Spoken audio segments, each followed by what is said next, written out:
ওপৰতে 6.1 যদি এডাল ৰেখা কোনো এটা ত্ৰিভুজৰ এটা বাহুৰ সমান্তৰালকৈ টনা হয় আৰু ৰেখাডালে আন দুটা বাহুক দুটা নিৰ্দিষ্ট বিন্দুত ছেদ কৰে তেনেহ'লে সেই বাহু দুটা একে অনুপাততে বিভক্ত হ'ব। যদি এডাল ৰেখাই কোনো এটা ত্ৰিভুজৰ এটা বাহুৰ সমান্তৰালকৈ টনা হয়, যদি কোনো এটা ৰেখা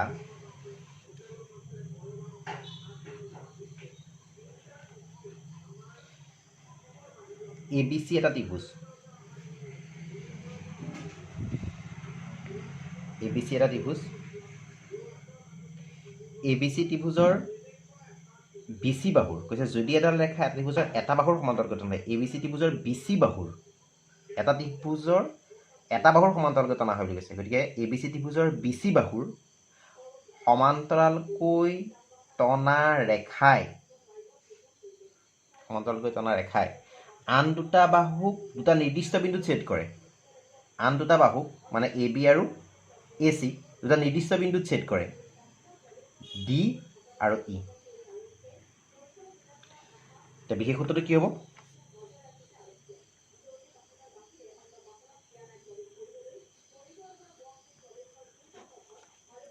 ত্ৰিভুজ ABCৰ BC বাহুৰ সমান্তৰালকৈ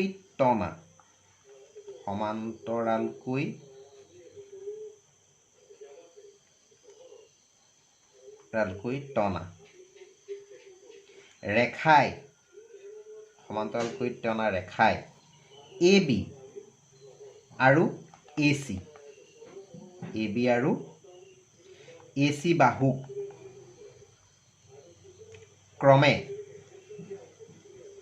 আৰু AC বাহুক ক্ৰমে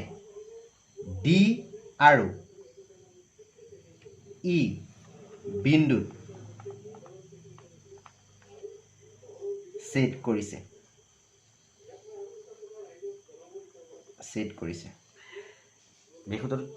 প্ৰশ্নতে আছে, প্ৰশ্নত কি আছিলে? যদি এডাল ৰেখাই এটা ত্ৰিভুজৰ এটা বাহুৰ সমান্তৰালকৈ টনা হয়, ইয়াত D ৰেখাডাল ABC ত্ৰিভুজৰ BC বাহুৰ সমান্তৰালকৈ টানিছোঁ আৰু ৰেখাডালে আন দুটা বাহুক AB আৰু AC দুটা নিৰ্দিষ্ট বিন্দুত ছেদ কৰে। কাৰণ বিশেষ সূত্ৰটো কি লিখিছোঁ? ত্ৰিভুজ ABCৰ BC বাহুৰ সমান্তৰালকৈ টনা ৰেখাই AB আৰু AC ক্ৰমে D আৰু E বিন্দুত ছেদ কৰিছে। তেনেহ'লে সেই বাহু দুটা একে অনুপাততে বিভক্ত হ'ব। কোনটা বাহু? এই আন দুটা বাহুক যিটা বাহুক কাটিছে সেই বাহু দুটা একে অনুপাততে বিভক্ত হ'ব। অৰ্থাৎ অনুপাত। এই বাহু দুটাক যে এই বিন্দুটোৱে ভগাই দিলে, D বিন্দুটোৱে এই বাহুক ভগাই দিলে, কি ভাগত ভগালে? AD আৰু DB দুটা ভাগত ভগালে, AD আৰু DB। তেনেকৈ E বিন্দুটোৱে AC বাহুক দুটা ভাগত ভগালে, ভাগ দুটা কি? AE আৰু EC। E বিন্দুটোৱে AC বাহুক দুটা ভাগত ভগালে, AE আৰু EC। এই ভাগ দুটা যে হ'ল, এই ভাগ দুটা সমানুপাতত আছে বুলি ক'ব লাগে। এই ভাগ দুটা অনুপাত হ'বলৈ হ'লে প্ৰমাণ কৰিব লাগে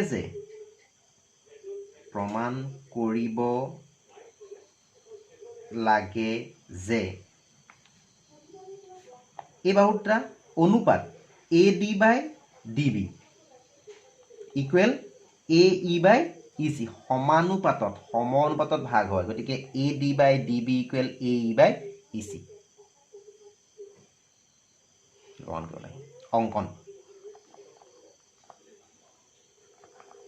অংকন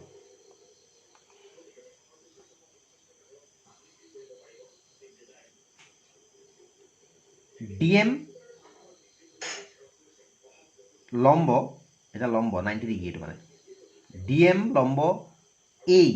ওপৰত DM, তাৰপিছত EN পৰা টানিছোঁ, EN লম্ব 90 ডিগ্ৰী হ'ব লাগে, অনুমানত কৰিলে ভাল হয়। EN লম্ব AD। অংকনটো কি তেতিয়াহ'লে? DM লম্ব A আৰু EN লম্ব AD অঙ্কন কৰা হ'ল আৰু কি কৰিম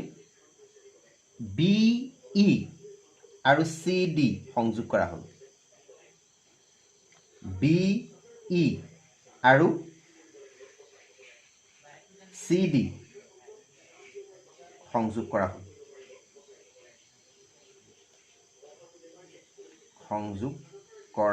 হ'ল BE আৰু CD সংযোগ কৰা হ'ল প্ৰমাণ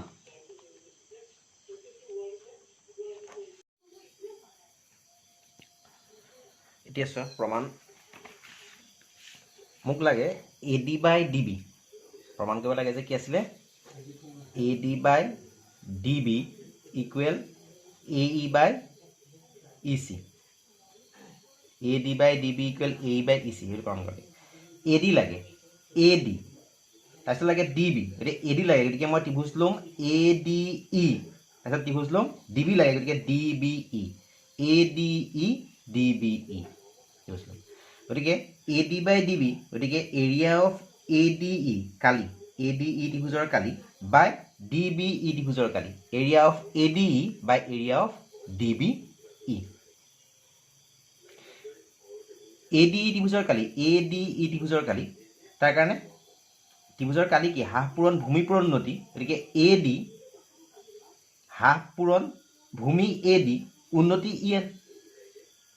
তেনেকে DBE ত্ৰিভুজটোত হাফ পূৰণ ভূমি DB পূৰণ উন্নতি এই ইৰ পৰা টনা উন্নতি এডালে EN গতিকে EN ডাল ADE ত্ৰিভুজৰ উন্নতি DBE ত্ৰিভুজৰ উন্নতি গতিকে উন্নতি EN একে গতিকে এৰিয়া অফ ADE মানে হাফ পূৰণ AD পূৰণ EN হাফ পূৰণ AD পূৰণ EN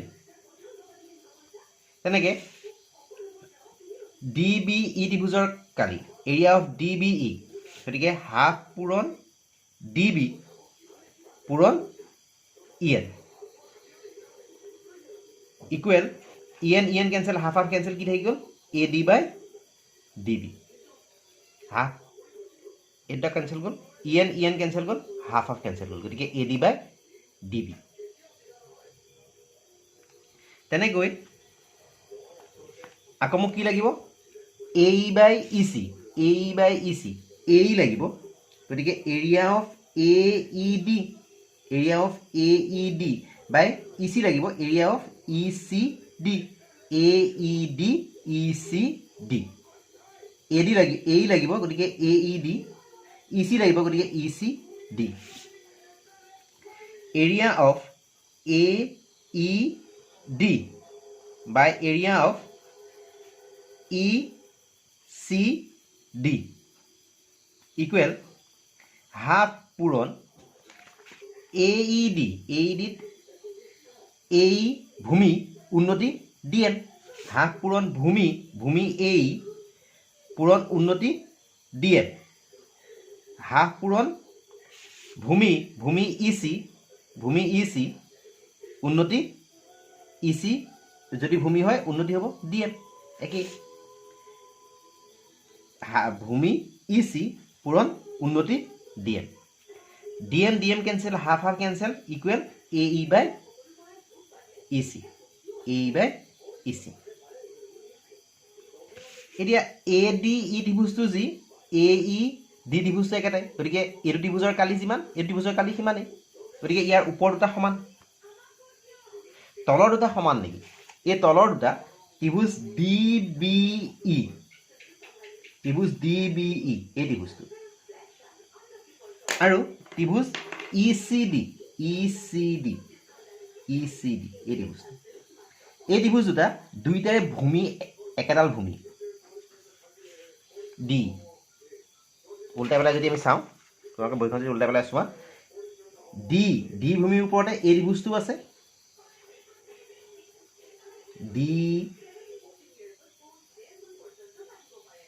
ECD ত্ৰিভুজটো আছে আৰু BD বা DBE ত্ৰিভুজটো আছে ECD ত্ৰিভুজটো আছে DBE ই ত্ৰিভুজটো আছে একেডাল ভূমি এইডাল ভূমিৰ ওপৰতে 9ত পাইছিলোঁ আমি একে ভূমিৰ ওপৰত আৰু একে সমান্তৰাল ৰেখাৰ মাজত BC আৰু D সমান্তৰাল একে ভূমিৰ ওপৰত আৰু একে সমান্তৰাল ৰেখাৰ মাজত অৱস্থিত ত্ৰিভুজৰ কালি সমান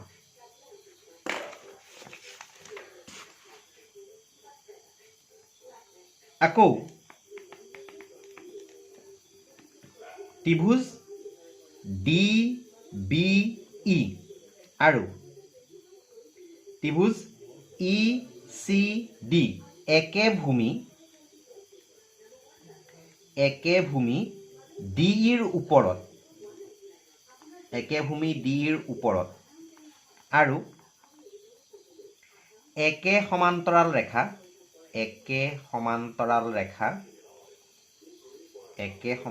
ৰেখা DE আৰু BCৰ মাজত অৱস্থিত ত্ৰিভুজ DBE আৰু ত্ৰিভুজ ECD একে ভূমি ডিৰ ওপৰত আৰু একে সমান্তৰাল ৰেখা D আৰু BCৰ মাজত অৱস্থিত যদি হেতুৱে হয় তে সিহঁতৰ কালি সমান হ'ব ক্লাস 9ত আছিলে একে ভূমিৰ ওপৰত আৰু একে সমান্তৰাল ৰেখাৰ মাজত অৱস্থিত ত্ৰিভুজৰ কালি সমান এটাকে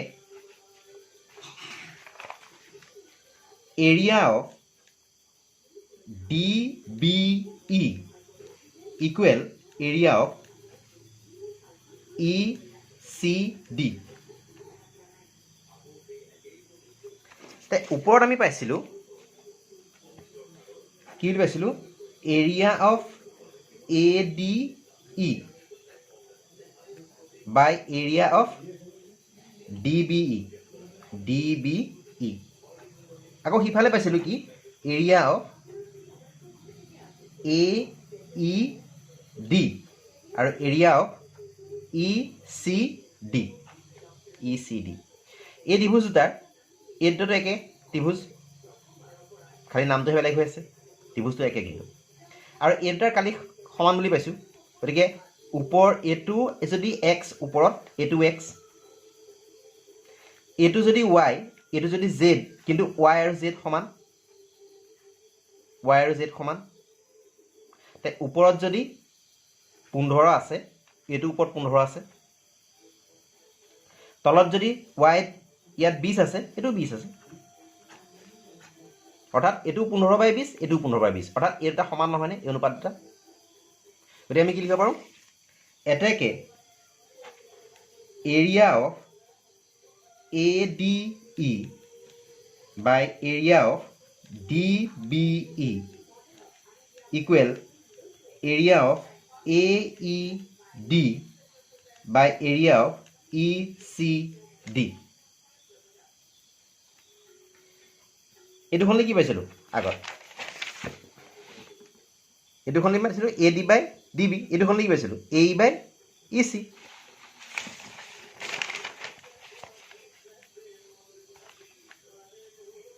এটাকে AD by area of ADE by area of DBE হলে লিখিব পাৰোঁ AD by DB equal এইটো হলে লিখিব পাৰোঁ AE by EC এটি আমাক প্ৰমাণ কৰিব দিছে প্ৰমাণিত